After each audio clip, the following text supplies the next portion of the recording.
Hi, this is Professor Barry Brennan. We're back. This is part 2 of overview of the small group.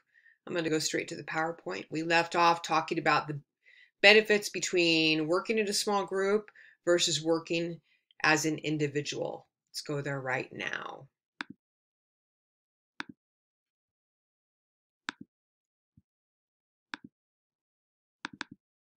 Okay, here we are. So, working as in a small group, we work in a small group when the problem is complex, when time is not limited, and there's more than one way a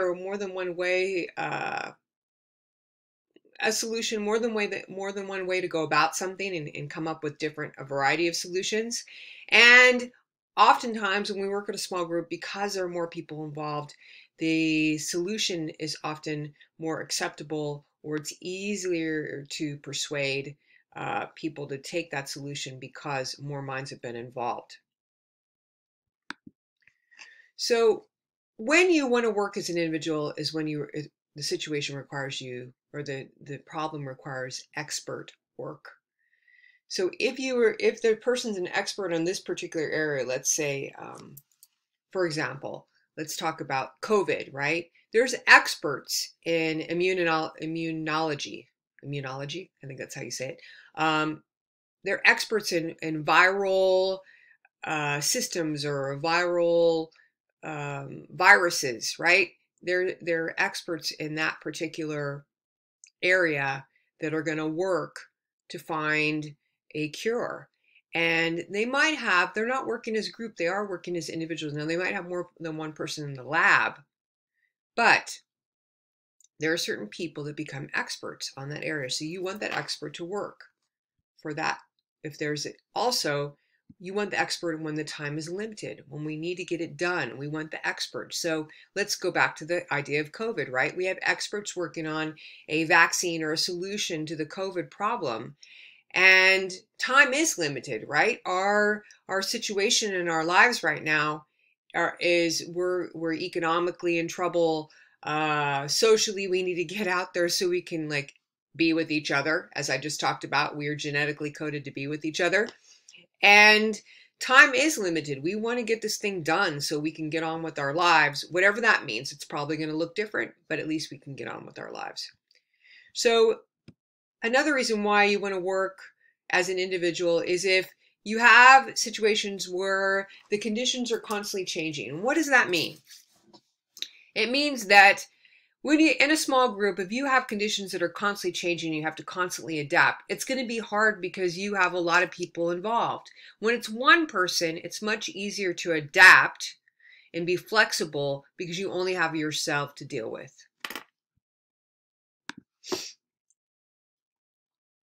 The obvious one, and then I didn't go with that one first, is in a small group, if people don't get along, what if you have an expert that's just really difficult to work with, right? We've heard of people like that. They're better off working alone. Okay, so if group members don't get along, sometimes it's better just to have someone work by themselves. Okay, let's define what a small group is. So a small group is basically 3 to 7 people, generally speaking. Now, different textbooks describe it in different ways and make that number bigger. But here's the thing about the small group and what you need to remember. In a small group, you need to be able to be in that group and be able to talk to each member individually, right? And be addressed. If you get beyond 7, people start pairing off and only talking to one other person. But if you have 3 people, you're all going to talk to each other. 4 people, chances are you're all going to talk to each other. 5 people, you're probably all going to talk to each other. 7 is kind of the limit, right? When you have 7 people interacting with all 7, you start to want to have 3 and 4, or 2 and 2 and 3, and you know what I'm saying? So something to think about. 3 to 7, it makes sense why that's a small group. You have to be able to, what it means, perceive each other means look at each other, make eye contact with each other, know each other, know something about that person as you spend time with them, get an idea of who that person is, and also to be able to interact with them. Here's a concept it's an interesting concept. It's called group hate. What that means is group hate means that, and you might have this actually going into this class, if you've had any bad experiences from the past where you've worked in a group and you think, oh my God, small group work, I'm going to be the one. Oftentimes the people that hate the group, it's because they did all the work and the other group members didn't do any work. So it's that idea of hating and dreading working in a group. You could also have group hate if you don't like, if you're kind of really super shy and you just don't want to interact with other people, right? If you're not a very social person or outgoing, you could also feel a sense of group hate too and an anxiety about that. Try to be aware of that. Think about how this might apply to any members in your group. Okay, now we're at social exchange theory. So I talked about Maslow's theory. Now we're going to talk about social exchange theory. This is a really cool theory. Why is this a cool theory? It's a cool theory because it makes a lot of sense, right? It makes a lot of sense. Now, the theory says that people make decisions about relationships based upon the benefits and cost they receive from those relationships. Okay? Think about this. Those of you that are economic or business people, right? Economics or business people, you're going to like this because we do think this way. We think in terms of how long, think about relationships you've had. How long do you stay in them if the relationship is costing you a lot? Even in families. What if families decide to have tough love on a family member that's got a drug problem? Drugs and alcohol, if there's drug and alcohol abuse, that's a heavy cost to a family. Sometimes in order for the family to survive, in order for them to survive individually, they have to let that family member go or have them get out of their life because the cost has been over and over, the cost has become too high and they're not getting any benefits. So that's an extreme example. But you can have examples in your own life where you could be the friend that, maybe you're the friend that does all the taking, right? You're always the one that calls up for a problem and that person's always coming to get you. At some point, that friend's going to be like, I'm not available. Why? Because the cost of being your friend has become too high. So let's look at this a little deeper. So think about this as how we weigh the pros and cons. So I'm so sorry. How we weigh the pros and cons of, I'm kind of giving you a basic idea of this. So the relationship you'll weigh, and if you think about that, you might even want to approach in your small group, when you think about pros and cons, of the pros and cons, let's say in the small group while you're working with a group for a length of time, you want to get rid of a member. The best thing to do is look at the way the costs and benefits. In fact, doing a pro and con list, if you don't do that in your life, it's an excellent way for you to kind of distance yourself emotionally and write it down and look at, rather than having an emotional reaction. Oftentimes when we make emotional decisions, those aren't the right decisions because they're not fully informed with all of our rationality as a human being, is that look at the pros and cons, weigh it. What are the benefits from staying in that relationship and what are the costs, right? And let it sit there for a while. You don't need to make a decision quickly, right? If you're looking at a relationship, when we decide to terminate a relationship, it can be a really big deal. That has costs in itself. Okay. So small group communication means the verbal and nonverbal interaction among small group members. And when we look at how we define communication, we define it as that transactional process in which people simultaneously create, interpret, and negotiate shared meaning through interaction, right? If you recall. So small group is between members, that transactional process in which people simultaneously, remember, create, interpret, and negotiate shared meaning through interaction. All that stuff's going on. Remember that lecture I talked about, what is communication? All that stuff simultaneously. It's a process. It's happening at the same time where we're creating, interpreting, and negotiating shared meaning through our interaction, right? All that's going to be happening in your small group, both verbally and non-verbally. Well, this is a simple definition. This is my more complex definition. I like the complex definition because it really captures what's going on. Okay, let's do a little classification of when we think of how we talk about small groups. So we talk about small groups in terms of your primary group and your secondary group. Now your primary small group, that's the group, can be a friendship group.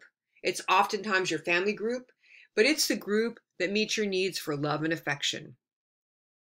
Okay, so affection is both emotional and physical, and love is both emotional and physical, how we show it, right?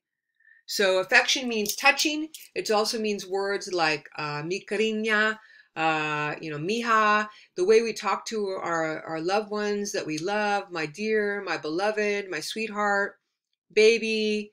Like think about how your boo, how you might talk to your lover or your boyfriend or your girlfriend, or how your mom and dad talk to you or your grandparents talk to you. All those ways that they talk to you that show you endearment, terms of endearment, that means affection. So it's both verbal and nonverbal. It isn't affection we often think of as just hugging and kissing. It's not that. It's more than that. It's how we talk and our tone and our voice. So that's your primary group. Okay, think about this. So your secondary group, your primary group is to meet those needs. All of us have a primary group. And if you don't, you need to get one. It's important that we have, remember, we need that to survive. We are genetically coded to have a primary group, maybe more than one, where our needs for love and affection are met. Okay, secondary groups.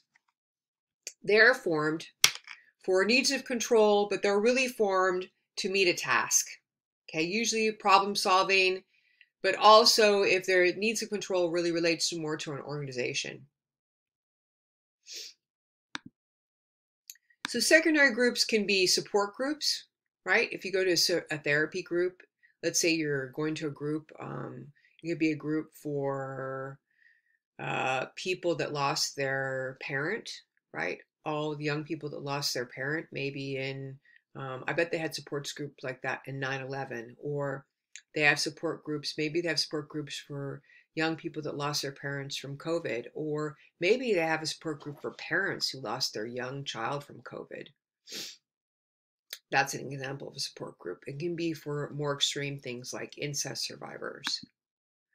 Study groups, that's you. You're in a learning group and you are studying, but while doing this work that you're doing in this class, it's basically a study group. Work or organizational groups, they can look like different things. So in work and organizational groups, we have, sometimes it's assigned, sometimes you can think about it in terms of clubs, right? All clubs, they have a social thing, but oftentimes they have tasks that they do, right? They work with the community in some way. There's something that they're doing. Now, in work, you can be on a committee. Like, I want to be involved in a committee that's called Social Justice through Lemoore. And it's going to look at how we can bring equity within our educational environment and how we can do things to help bring, to level the playing field for all the members of the community that attend the college. And so that's work on a committee. So part of the committee is maybe possibly writing some kind of bylaws or coming up with certain programs or some ways that we approach curriculum, et cetera, et cetera, et cetera. That's a committee. A committee usually works on something that you're on a task, on a specific thing that you're working on. And then when that thing is done, you might meet on and off later, or you could just meet one time. So a standing committee is a committee, maybe, let's say I get involved in this, and I'm a standing committee that I get pulled in every time there's a conversation about that topic. I get pulled in to talk about that because I have some expertise in that. Usually a standing committee has expertise in an area. An ad hoc committee means that committee is put together for a specific purpose, and when they're done, then they're done. That's it. They meet that time for whatever, it could be a period of time, but when they're done with their tasks. They disband. Okay. Groups versus teams. We're going to come back to that, and I'm going to go to part 3.